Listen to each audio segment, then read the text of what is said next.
Hello everyone, this is your civics teacher here, and this time I'm here with the very first chapter of grade 6 NCERT, that is Understanding Diversity. Students, everyone on this earth differs from each other in terms of appearance, behavior, culture, reason, and so on. India can be considered as a country of vast diversity. Understanding diversity means to comprehend that individual is unique. It also means to recognize our individual differences along the dimensions of race, ethnicity, gender, sexual orientation, socio-economic status, age, physical abilities, religious beliefs, political beliefs, and other ideologies. Students, this chapter talks about the meaning of diversity, that how diverse our country is, the unity in the diversity of this nation, and how diversity enriches our lives. So let's start. So students, as you can see here, the first heading, Understanding Diversity. So here is an example that will help you to understand that what is diversity or how we can understand the diversity. Students, suppose if three children of the same age as of yours are asked to draw human figures, then it is obvious that every drawing will be different from each other. And this is due to just because that every children has a unique drawing style. And students, children not only look different by their appearance. In fact, they also differ in terms of their language they speak, their culture backgrounds, the religious rituals they observe, and of course, the way they draw the drawing. Students, in the same way, if we ask them to fill details about themselves, then their answer would be also vary. And students, all these data will help us to recognize students that what they have in common with their classmates or how different they are from each other. And students, as I said, that understanding diversity means that each individual is unique and recognizing our individual differences. And the concept of this chapter means diversity encompasses acceptance and respect. And it is the exploration of these differences in a safe, positive, and nurturing environment. It is about understanding each other and moving beyond simple tolerance to embracing and celebrating the rich dimensions of diversity contained within each individual. Now, let's move on towards the next slide. Now, students, as you can see here, the heading, Making Friends. Now students, here is a question for all of you, that how easy is it to make friends with someone who is very different? Or it is easy for you to make friends with someone who is very different from you? Now students, in the first chapter of your textbooks is the example of two friends, and these two friends, despite speaking different languages, still communicate with each other because it was important for both of them. And students, as you can see here in this figure also, and both these friends belong to different religious and cultural backgrounds. And apart from this difference, it can be seen that while one friend attended the school, other one had to sell newspapers. And students, have you ever noticed that some people may not have enough to eat or wear, and sometimes not even a place to live in? And students, this is not just about differences, but can be called an inequality. And inequality arises when a person doesn't have same amount of resources and opportunities that the other enjoy. And students, the main reason behind the inequality in the society is the caste system. And this caste system encourages inequality in this society. And due to this caste system, our society is divided into different groups on the work that people do, and they were supposed to remain in those groups because of the mindsets of the peoples. For example, due to the mindset of the people, think that children of potter had to continue as potters, and this considered to be irreversible. And for this reason, it was not considered necessary for all the people to know anything more than was required for their profession. And that's how we encourage inequality in this society. Now, students, as you can see here the heading, what does diversity add to our lives? Students, just imagine a world where everything was the same. Means like there was same two colors like red and white, and there is same kind of food. Means same kind of vegetables, only and only potatoes, and same two animals like deer or cat. The same game like snake and ladder, and there was nothing different. Then it is obvious that there will be no diversity, no excitement, no understanding, no knowledge in our life, and our life would be very dull.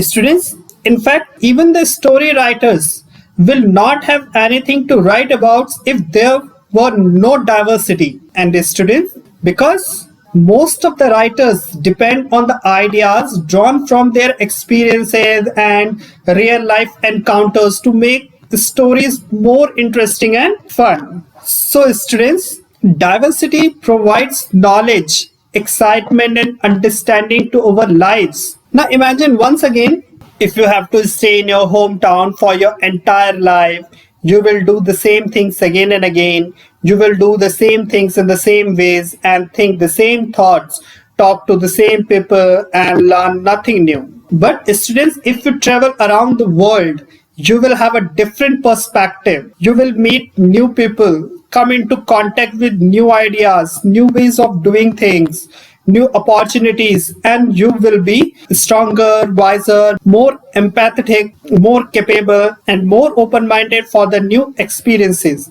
Students, diversity feeds our imaginations. It keeps us from being in a rut and simply doing the same things in the same way forever. Diversity explores how others feel, how they do things, why they do them, and the meanings. Diversity extends us and helps us see beyond our own origins. That's why diversity is necessary to our lives. Students, now the question is that how do we explain diversity? Students, before 200 years ago, when there were no trains, no aeroplanes, no buses, no cars, and then that time people used to travel from one place to another by ships, on horses, on camels, or by foot. And that time people used to travel from one place to another basically in search of new places to settle in or to trade with. And so they have to stay back at a place for a long time as there were no means of transportation that time. Students, even some peoples have to leave their homes because of the unfavorable conditions like droughts and famine. They have to move from one place to another in search of food. And due to this, some people made their home at the new places where there were availability of food and other opportunities for surviving the life. And so when they settled down there, they gave rise to a mix of the old and the new in their food, language, music, religion, and so forth. And students, when once people settle down to a new place, then their cultural influences helps to shape the life and the culture in some regions that became very diverse and because of their unique history. And students, in the same way, diversity also comes about when people adapt their lives to the new geographical area. As we said in the previous session, that when people move from one place to another, they just settle down there and mix their culture with the then geographical area, and thus how a new culture emerged. Students, for example, as you all know that life living near a sea is quite different from living in a mountainous region. And students, there were many differences like eating habits, clothing of people, and differ in each of these regions. And students, as these two regions are in the different geographical areas, so the eating habits of peoples living in the sea and peoples living in the mountainous regions have different, and in fact their clothing style also different, and the kind of work they do is also different as well. For example, Ladakh. Students, now in this section we will understand the diversity with the help of two case study, and we will discuss here the case study of Ladakh and Kerala. Now students, as you all know that Ladakh is a desert area and it is basically in the mountains in the eastern part of Jammu Kashmir. And students, here in Ladakh there is very little agriculture because as this region doesn't receive any rainfall and mostly this area is covered with snow for a large part of the year. So here agriculture is very little, and students, for drinking purpose here people have to depend on the melting of the snow during the summer month, and due to the harsh climate here people used to keep sheep and goats, and the goats that people rear here produce a very high fine quality of wool that is called pashmina wool, and that pashmina wools is basically used to make shawls. And student, these pashmina shawls are very high in demand, and this pashmina wool fetch a lot of money for them. And students, here people eat meat and milk products like cheese and butter. And students, here in Ladakh each family owns some goats, cows and dazos. Students, dazos are basically yak cow. As you can see here, this one is called the yak cow. And students, as we discussed that the climate here in Ladakh is very harsh, but meanwhile the place also attracted the traders despite being a desert, because it was considered a good trade route as it had many passes through which caravans can travel to today's Tibet. And students, these caravans carrying textiles and spices, raw silk and carpets. And in fact, students, Buddhism also came to Tibet via Ladakh. And students, here in Ladakh, Islam was first introduced over 400 years ago. And that's why here has a significant Muslim population. And students, Ladakh has their own very rich oral tradition of songs and poems. And here in Ladakh, the Tibetan national epic, the Kesar Saga, are performed and sung by both the Muslim and the Buddhist. And students, not only this, in fact, the Portuguese also discovered the sea route from Europe to India. And this happened just because this man over here in this picture, Vasco da Gama. Students, this man discovers the sea route from Europe to India, and students, just because of all these various historical influences, as I said in the earlier section that Arab traders also came here and settled down here, and Muslim also came and settled down here from the different part of the world.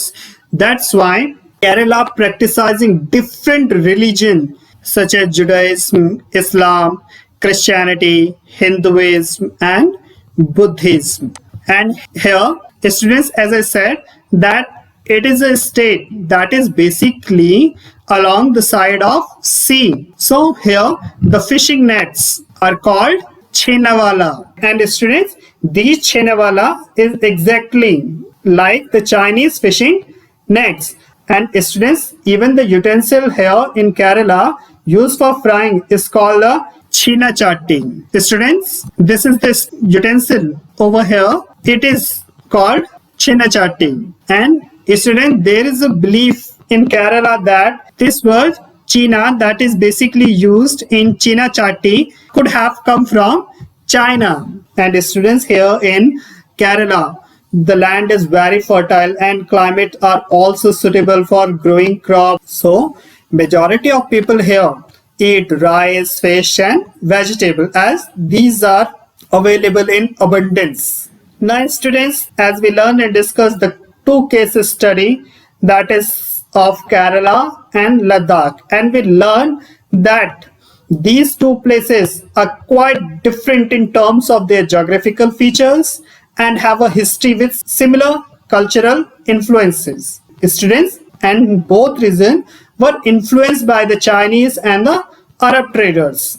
And we also discussed in the case study of Kerala that the geographical feature of Kerala allowed for the cultivation of spices, while the special geographical location of Ladakh is suitable for wool drew, and this wool attract the traders to this place, means Ladakh. And students, meanwhile, the influence of the diverse culture is not merely a thing of the past. Even, in fact, even present times, our lives are all about moving from one place to another for work, and with each move, our culture, traditions, and the way of life slowly become a part of the new people of the other side where they reside in. And students, similarly, in their own neighborhoods, people from several communities live close with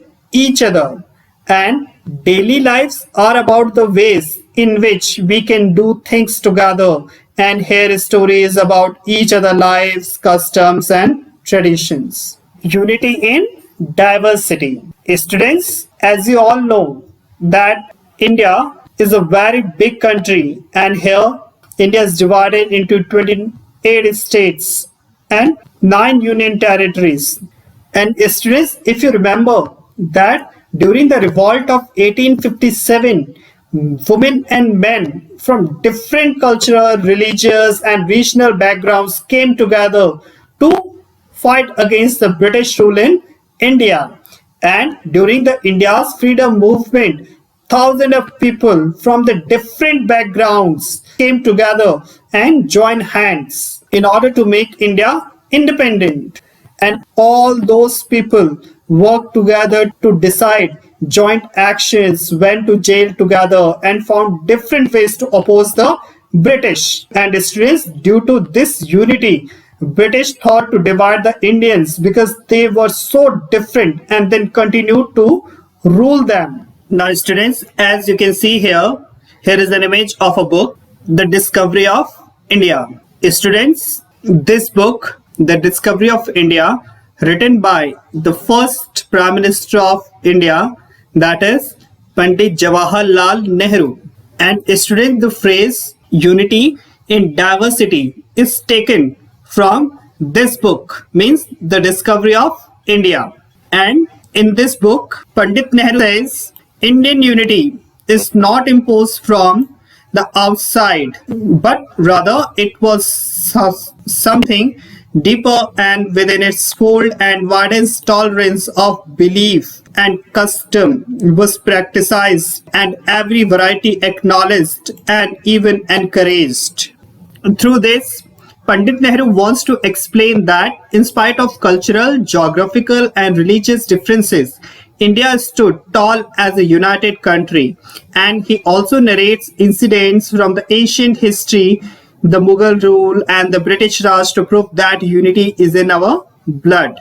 And students, he also narrates that we have always been tolerant to variety of religions and social customs in our country.